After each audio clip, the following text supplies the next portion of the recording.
Muy buenas, sean muy bienvenidos y bienvenidas a este nuevo tutorial. Este es el ejemplo número 48 del libro de cómo programar Java por Deitel. En este tutorial vamos a resumir un poco el capítulo 8 y ver sus cosas más importantes, ¿no? Vamos a ver cómo usar el throw para indicar que ocurrió un problema. Vamos a aprender a usar la palabra clave this en un constructor para llamar a otro constructor. Vamos a ver bien cómo utilizar las variables y los métodos de tipo estático. Vamos a ver cómo hacer un import de tipo estático. Vamos a utilizar el tipo num para crear conjuntos de constantes. Y también vamos a declarar una constante enum con parámetros. Y por último vamos a ver cómo usar el big decimal. Así que bueno, empezando con el tema de las excepciones. Acá creé una clase que se llama tiempo. Que ahí vamos a ver qué hace esta clase tiempo. Esta clase tiempo es bastante simple. Pero bueno, empecemos primero que nada por el tema de las excepciones. Tenemos tres variables de tipo privada, que es hora, minuto y segundo. Después acá tenemos una variable de tipo pública void que vendría a ser el setter, establece el tiempo. Fíjense que es pública, o sea que uno desde el main podría cambiar el tiempo. Y bueno, recibe hora, minuto y segundo. Ahora, ¿qué es lo que pasa si uno introduce una hora errónea? Hasta el momento no tenían forma de recuperarnos. A menos que, bueno, esto tirase una excepción por sí misma, pero bueno, no lo tiraba hasta recién. Pero bueno, recién acá hice una comprobación de la hora. Si la hora es menor a cero o mayor o igual a 24, significa que es una hora inválida. Por eso tenemos que hacer un throw. Este throw sirve para tirar excepciones. Entonces uno después las podría capturar con un try catch. Entonces, throw new y bueno, la excepción que uno quisiera. Recordemos que como son objetos las excepciones también, hay que usar el new. Y bueno, un parámetro de esta excepción nos permite poner un mensaje. Yo en este mensaje puse hora debe estar entre 0 y 23. Porque bueno, es cierto. Y bueno, de la forma en la que funciona esto es como un pasamanos, digamos, ¿no? Tiempo, al no poder recuperarse por sí misma, tira esta excepción a la clase que la invocó. Por ejemplo, acá, en el main, T1, bueno, me olvidé decir que el, el constructor de tiempo, el constructor principal del tiempo, recibe hora, minuto y segundo también. Entonces, esto lo que hace es un try catch con establecer tiempo. Si hay una excepción, el, el establecer tiempo le pasa la excepción al constructor de tiempo. Y el constructor de tiempo la recibe, pero el constructor de tiempo también se la tira para arriba. Es como un pasamanos. Y cuando se la tira para arriba, la recibe acá. El main del ejemplo 48. Entonces, acá cuando la recibimos, nosotros decidimos que acá es donde podemos recuperar el programa. Entonces, bueno, en nuestro caso que esto fallase, nosotros ponemos excepción en T1 más el mensaje. Que el mensaje es nada más y nada menos que lo que pusimos acá. Bueno, pasó lo mismo con el minuto y pasó lo mismo con el segundo. Y bueno, si estas tres cosas están bien, recién ahí podemos asignar la hora. Muy bien, entonces veamos cómo funciona esto. Vemos que esta hora es correcta, así que no debería tirar una excepción entre 1. Pero en T2 sí que debería tirar, porque fijémonos que T2, acá en esta línea, es la hora 10 y el minuto 70. Y esto, bueno, obviamente está mal. Así que lo corremos. Y como vemos, T1 lo tiró bien. Y en T2 nos tiró el mensaje de la excepción. Ahora sí, si por ejemplo ponemos esto bien, por ejemplo 20, y la hora mal, fijémonos que aquí nos dio que el minuto debía estar entre 0 y 59. Ahora si ponemos la hora mal, nos va a decir que la hora debe estar entre 0 y 23. Como vemos es bastante útil, ¿no? Bueno, eso fue el throw. Recordemos que el throw es como un pasamanos, ¿no? Bueno, lo siguiente que podríamos ver sería la variable y el método estático de tiempo. Acá tenemos una variable privada de tipo entero y de tipo estática que se llama cantidad instancias. Recordemos que las variables de tipo estática son comunes para todas las instancias de esta clase. O sea que todas las instancias de tiempo, en este caso T1 y T2, tienen acceso a la misma variable. Esto lo que hace cada vez que... Ah, mira acá. Esto debería ser así. Cada vez que se crea un tiempo, la cantidad de instancias sube. Entonces, si uno, por ejemplo, acá después de T2 dice, por ejemplo, can- cantidad de instancias de tiempo igual a de tiempo en T1, por ejemplo, T1 punto obtener. Ah, no, mira, como es de tipo estática, no la podemos referenciar con una variable de instancia. Entonces tenemos que poner tiempo punto get cantidad de instancias. Aquí nos faltó un más. Y para reforzar esta idea podemos poner t.get. Ah, mira, así se puede. A ver qué error nos tira. Mira, nos dice que si bien no es un error, es una... A ver, acá nos dicen los errores y las warning. Sí, mira, dice que si bien puede ser accedida mediante la variable, debería ser accedida en una forma estática. O sea, esta que está acá. Esta que es con el clase punto método. Así que borremos esta, que es incorrecta, y dejemos esta. Y bueno, debería decirnos que la cantidad de instancias es 2, ¿o no? Así que fijémonos. Acá abajo nos debería decir la cantidad de instancias de tiempo es 1. A ver, debe ser porque esto falló en inicializarse. Así que, a ver si ponemos un tiempo válido. Debería funcionar y debería decir 2. Y efectivamente 2. Así que eso fue los métodos y las variables estáticas. Bueno, en tiempo tenemos más cosas que no expliqué todavía, como pueden ser cómo es que este constructor recibe 3 parámetros, pero los que nosotros usamos reciben 2 nomás. Bueno, esto se llama sobrecarga de constructores. ¿Esto cómo se hace? Hacemos un constructor base, que en este caso es este, que recibe la hora, el minuto y el segundo. Este es el constructor más general que hay. Ahora, si queremos hacer un constructor un poco más específico, que únicamente reciba la hora y el minuto, podemos hacer esto que se llama un constructor sobrecargado. ¿Esto qué va a hacer? Recibe una hora y un minuto.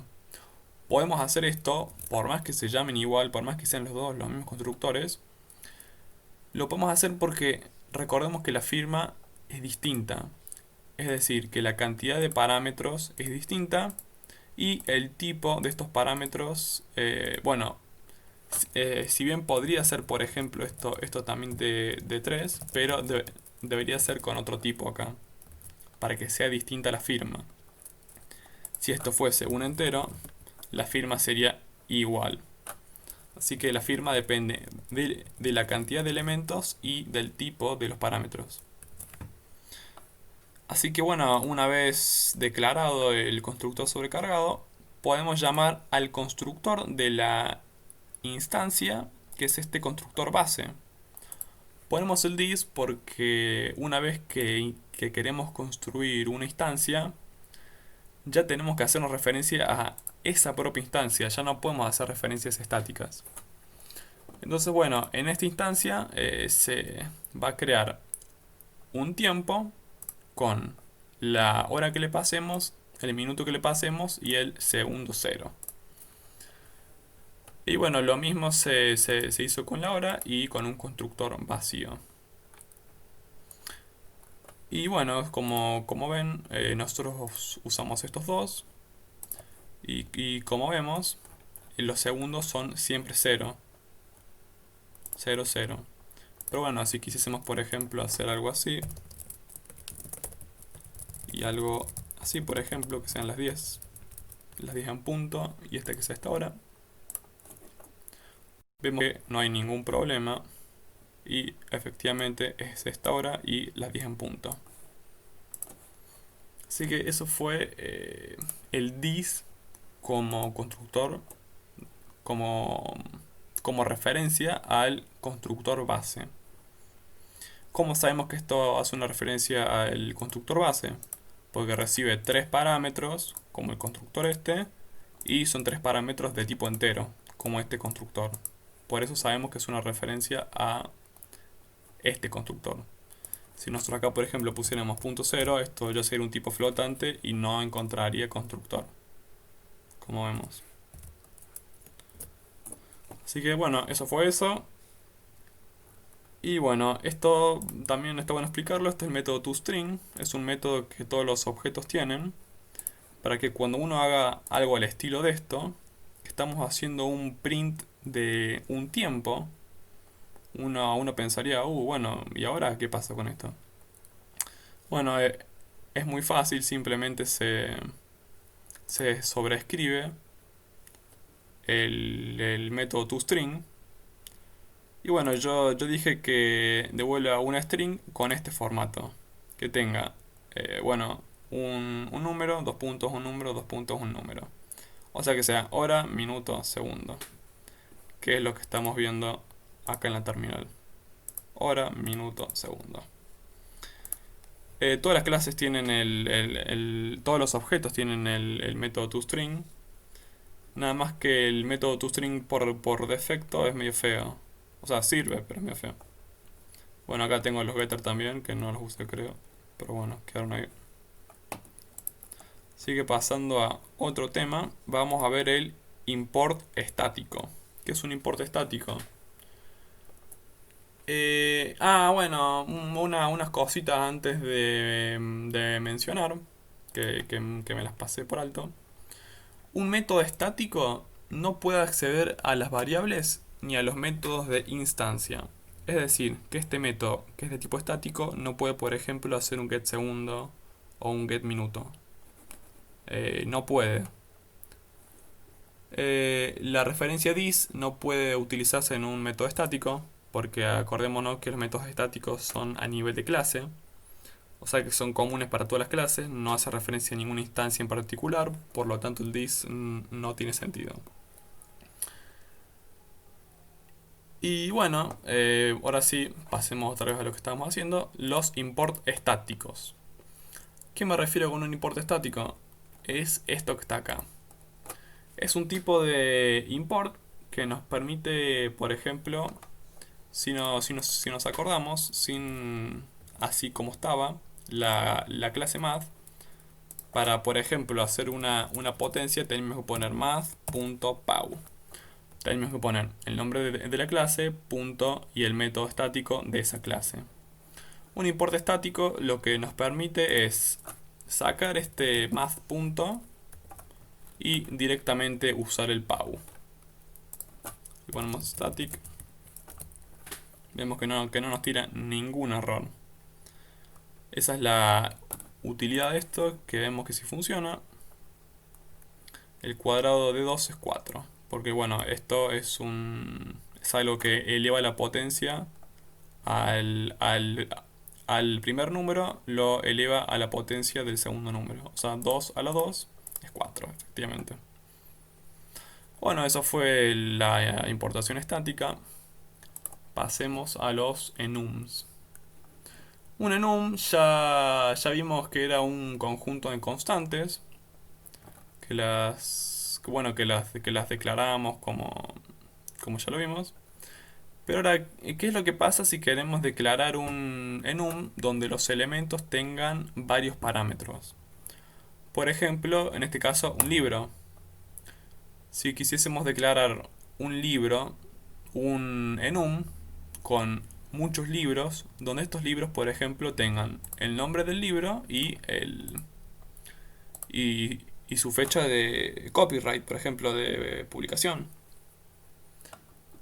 Definitivamente tendríamos que hacer algo así, porque el otro enum que hicimos no nos sirve para hacer con varios parámetros. Recordemos que sí o sí son constantes y que sea constante implica que es final, así que no puede cambiarse.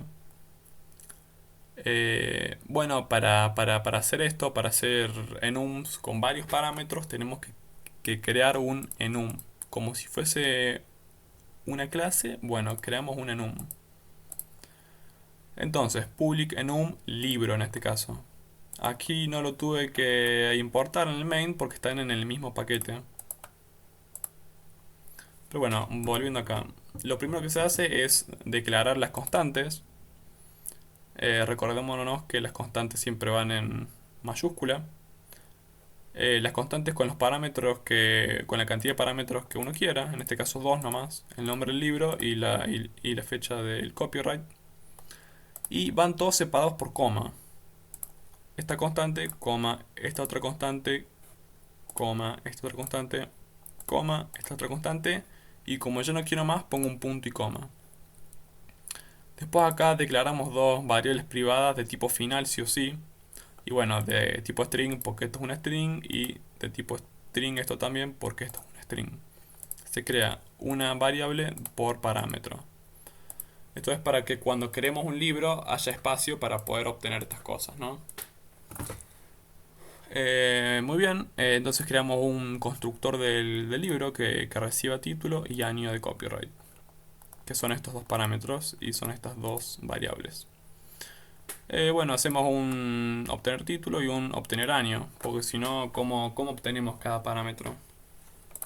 So, bueno, volviendo al main, acá tenemos el enum, por ejemplo. Recordémonos que ya lo podemos empezar a usar directamente porque ya lo tenemos importado porque está en el mismo paquete. Acá hicimos un pequeño for each usando libro.values. Que values es un método que ya tiene los strings, que básicamente devuelve un arreglo con todos los libros. Entonces con el for each accedemos a todos los tipos libro de libro values. ¿Qué es lo que hacemos acá? Veamos. Primero que nada, mostramos todos los libros, donde el libro es el nombre de la constante. Bueno, libro.obtener título nos permite obtener el título de esa constante.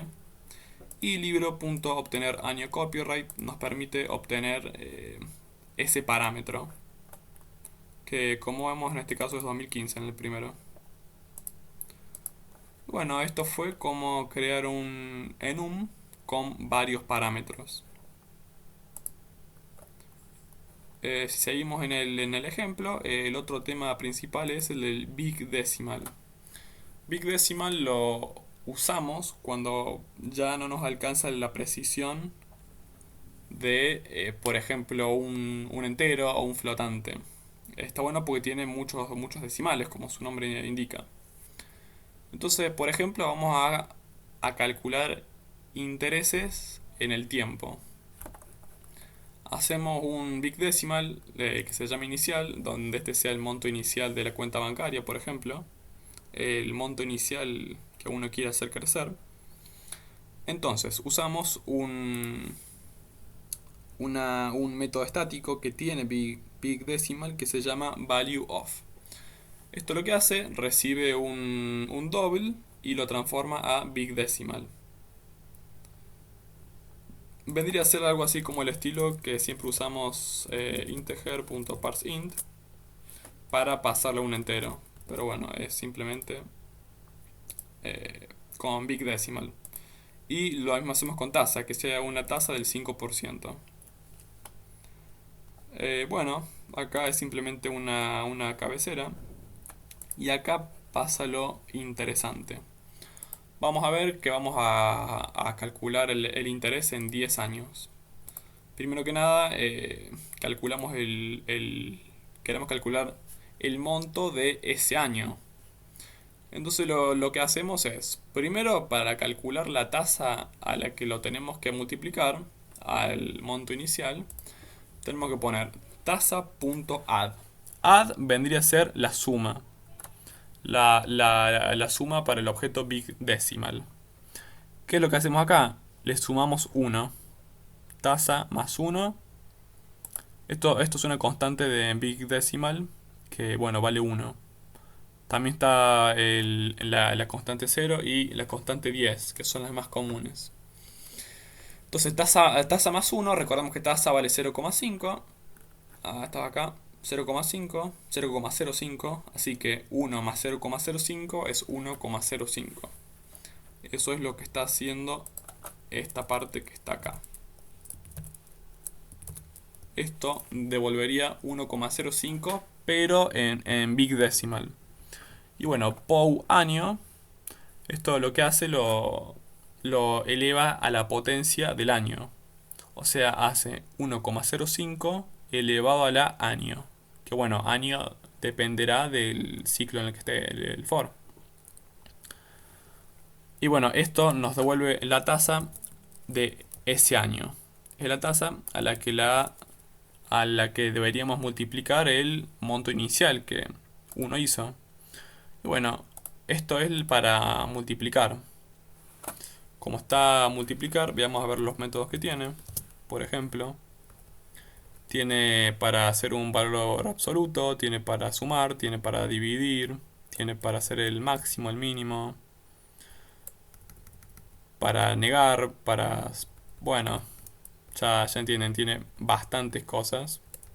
Tiene para restar. Está bastante completito. Bueno, y acá simplemente lo imprimimos de forma que se pueda ver. Pero estamos usando algo bastante interesante acá, que es el number.format. Esto lo que hace nos los formatea al monto de forma que sea que tenga sentido en nuestro país.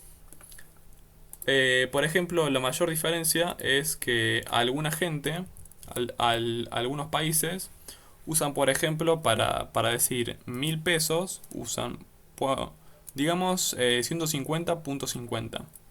Usan 150.50. No, por ejemplo, 1150. Hay gente que, por ejemplo, usa así. Usan la coma para separar, digamos, cada tres dígitos y el punto para separar los decimales.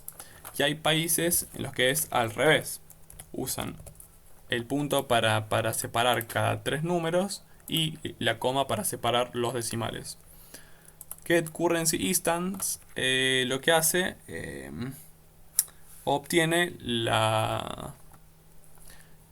digamos, el formato del país en el que uno está. Y bueno, lo que hace después es format monto, lo formatea el monto para poder mostrarlo. Esto es lo que devuelve una string. Entonces, si lo corremos, vamos a ver que efectivamente así es como se formatea esto. En el año 1 ponemos el símbolo de pesos. cada tres números los separamos por una coma y a los decimales por un punto. Y bueno, y así con los 10 años. Muy bien, estos fueron los conceptos más importantes del capítulo 8. Recuerden que todo esto está subido al GitHub. Y bueno, mucha suerte.